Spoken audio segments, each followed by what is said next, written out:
मित्रों, आज मैं आपको उच्चारण स्थान के बारे में समझाऊंगा। एग्जाम में या प्रतियोगी परीक्षाओं में जो प्रश्न आते हैं उच्चारण स्थान से संबंधित, उनके बारे में मैं आपको बताऊंगा और गागर में सागर भरने का प्रयास करूंगा। सबसे पहले लेते हैं हम उच्चारण स्थान। उच्चारण स्थान कहते किसे हैं? किसी भी वर्ण को बोलते समय वायु तथा जिह्वा यानी जीभ मुख के जिस भाग को स्पर्श करती है वही उस वर्ण का उच्चारण स्थान कहलाता है। अब कंठ से किनका उच्चारण होता है वो मैंने ये फार्मूला लिख रखा है और इसको यहाँ पर मैंने समझा रखा है। यानी अकु है विसर्जनीय नाम कंठ है, ये संस्कृत में लिखा हुआ, आप इसे रट लोगे। अकु है विसर्जनीय नाम कंठ है तो ये अपने आप आपको याद हो जाएंगे। यानी कंठ से कु का मतलब होता है, देखो मैंने यहाँ पर कु, चू, टू, तू, पू दे रखा। कु का मतलब क वर्ग, चू का मतलब च वर्ग, टू का मतलब त वर्ग। इस तरह आप समझ लेना। तो का कु का मतलब क है और विसर्ग यानी विसर्ग का उच्चारण कंठ से होता है। हिंदी में अली जीवा से भी इसको इस का उच्चारण मानते हैं। दूसरा फार्मूला लेते हैं, ई चू यसा नाम तालु। यानी ई का, चू का मतलब च वर्ग, ये का और इस श का उच्चारण तालु से होता है, इसलिए इन वर्णों को तालव्य कहते हैं। ये तालव्य स है। इसी तरह अगला रहते हैं री टू रसाणाम मूर्धा। मूर्धन्य वर्ण किन्हें कहते हैं? री, टू का मतलब टठ डडन है, र और इस स का उच्चारण मूर्धा से होता है। इसी तरह अगला है लृ टू लसा नाम दंता। लृ, टू का मतलब होता है तथा ददन है, ल और स, ये दंत्य है, इनका उच्चारण दंत्य से होता है। इसी तरह ऊ पू पद्मानिया नाम ओष्ठो। ओष्ठ से किसका उच्चारण होता है? ऊ का होता है। पू का पफ बब मैं, और संस्कृत में होता है ये जीवा, इसको कहते हैं उपदमानीय। इनको क्या कहते हैं? उपदमानीय। यानी इनके आगे ये आदि विसर्ग जैसा जो चिन्ह बना होता है प और फ के आगे, उन्हें उपदमानीय कहते हैं। इनका उच्चारण भी ओष्ठ से होता है। देखो प बोलते ही आपका ओठ ऐसे प, फ, ब, भ, म ऐसे ओठ बोलते हैं। इसी तरह यमंगणना नाम नासिका च, ये पांचवें अक्षर हैं, ये म ग न, यानी हर वर्ग के पांचवें अक्षर, इनका उच्चारण नासिका से होता है। अनुस्वार का और इस चंद्र बिंदु का उच्चारण भी नासिका से होता है, इसलिए इन्हें नासिक्य कहते हैं। तथा यहाँ आगे लगा हुआ है च। अब ये यहाँ भी आया है और ये यहाँ भी आया है, इसका मतलब हुआ ये का उच्चारण नासिका से भी होगा और ये तालव्य है तो तालु से भी होगा। तो यही क्वेश्चन आपके आते हैं अक्सर कर, ये का उच्चारण बताइए, तो ये का उच्चारण है नासिका और तालु। मैं का उच्चारण नासिका और ओष्ठ, अंग का उच्चारण नासिका और कंठ। इस तरह आपको ये समझना पड़ेगा। ये पांचवें अक्षर है, इनका दो दो जगह से उच्चारण होता है। जैसे मैंने यहाँ समझाया, मैं का उच्चारण स्थान है नासिका और मैं है ओष्ठ से भी है, तो ये दोनों हो गए नासिका ओष्ठ। अब अगला फार्मूला लेते हैं, ए दई तो कंठ तालु। ए आई, देखो द पर आई की मात्रा है तो ए आई का उच्चारण कंठ और तालु दोनों से है। इसी तरह ओ दो तो ओ औ का उच्चारण कंठ और ओष्ठ से दोनों स्थानों से होता है। वकारस्य दंतोष्ठम, वकार यानी वह का उच्चारण दंतोष्ठ है, दांत और ओष्ठ दोनों से है। अब ये तो हुए आपके ये फार्मूले, कौन कौन से उच्चारण स्थान कहाँ से होते हैं। अब आगे लेते हैं हम प्रयत्न। प्रयत्न कितने प्रकार का होता है? बोलने में जो प्रयास करना पड़ता है, कोई धीरे से बोला जाता है, कोई जोर से बोला जाता है, कोई किसी पे बल लगता है, किसी पे बल नहीं लगता है। इस तरह हम प्रयत्न को दो भागों में बांटते हैं, एक तो नाद के आधार पर, एक श्वास के आधार पर। प्रयत्न दो प्रकार का होता है। नाद के आधार पर हम प्रयत्न को दो भागों में बांटते हैं, घोष और अघोष। अब आपके एग्जाम में आता है घोष वर्ण, यानी घोष वर्ण किन्हें कहते हैं? तो वर्ग का तीसरा, चौथा, पांचवा। अब मैं बार बार ये नहीं समझाऊंगा आपको, ये मैंने ट्रिक दे दी है। तीसरा देखो ये है ज ज य ग ग ग, ये तीसरा है।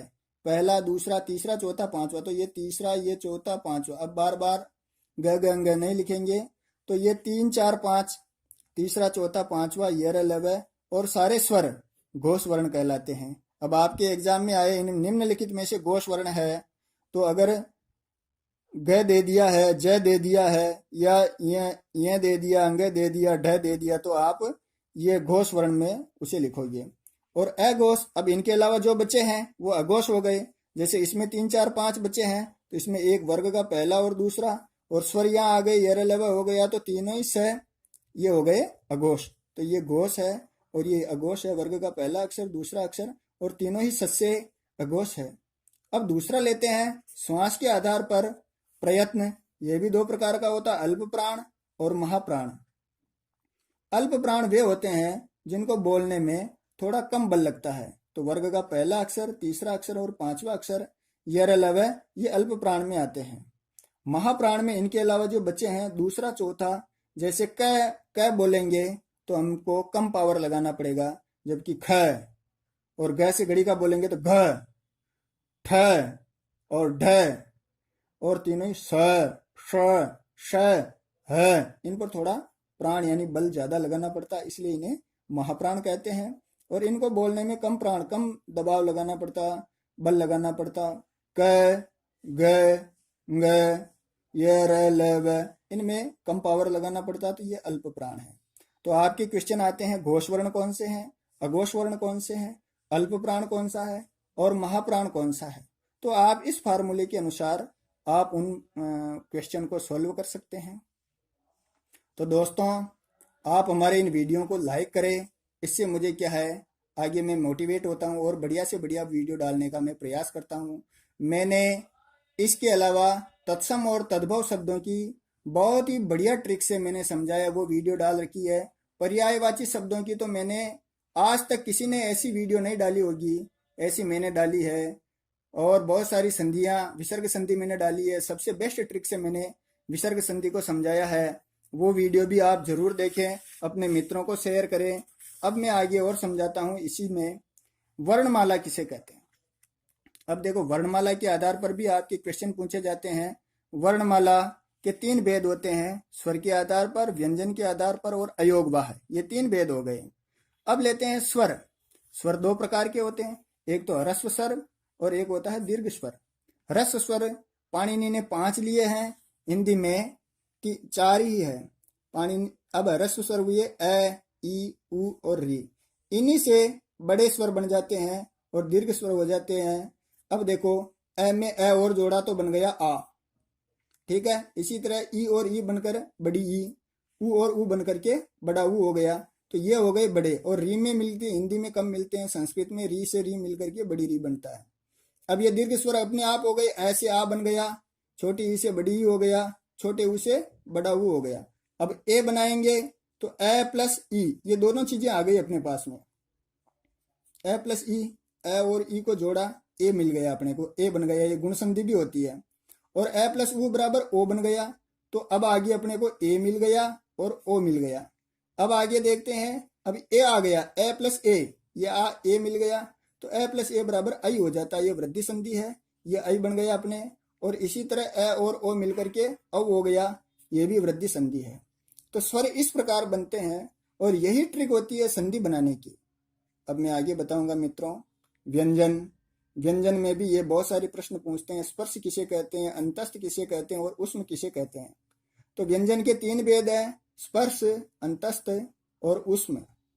अब स्पर्श वर्ण में कौन कौन से आते हैं, तो क से लेकर के मैं तक के वर्ण 25 वर्ण होते हैं। ये एक वर्ग में 5 अक्षर होते हैं, 5 इंटू 5 बराबर ये 25 वर्ण होते हैं। क, च, ट, त, प, इन पांचों वर्गों के 5-5 अक्षर, ये 25 वर्ण क से लेकर के मैं तक के वर्णों को स्पर्श कहते हैं।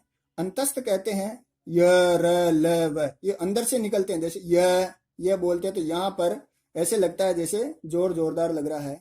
और उष्म हो गए श, श, श, ये तीनों ही श हो गए उष्म। तो मित्रों, आपके क्वेश्चन आता है स्पर्श वर्ण कौन से हैं, अंतस्थ वर्ण कौन से और उष्म वर्ण कौन से हैं, तो आप इसे समझ लें। अब तीसरा वर्णमाला में आता अयोगवाह। अयोगवाह में 3 ध्वनियां होती है, एक तो होती है अनुस्वार, एक होती है विसर्ग और एक होता है ये चंद्र बिंदु। तो इनको अयोगवाह कहते हैं। आपके क्वेश्चन आ सकता है अयोगवाह कौन कौन होते हैं, इनको अयोगवाह कहते हैं। तो दोस्तों, आपको ये वीडियो हमारा जरूर अच्छा लगा होगा। आप अपने मित्रों में प्रतियोगिता की जो तैयारी कर रहे हैं, ऐसे अपने सहपाठियों में इसे ज़्यादा से ज़्यादा शेयर करें, लाइक करें और हमारे चैनल को सब्सक्राइब करें, ताकि मैं आपके पास में और बढ़िया से बढ़िया वीडियो भेज सकूं। धन्यवाद।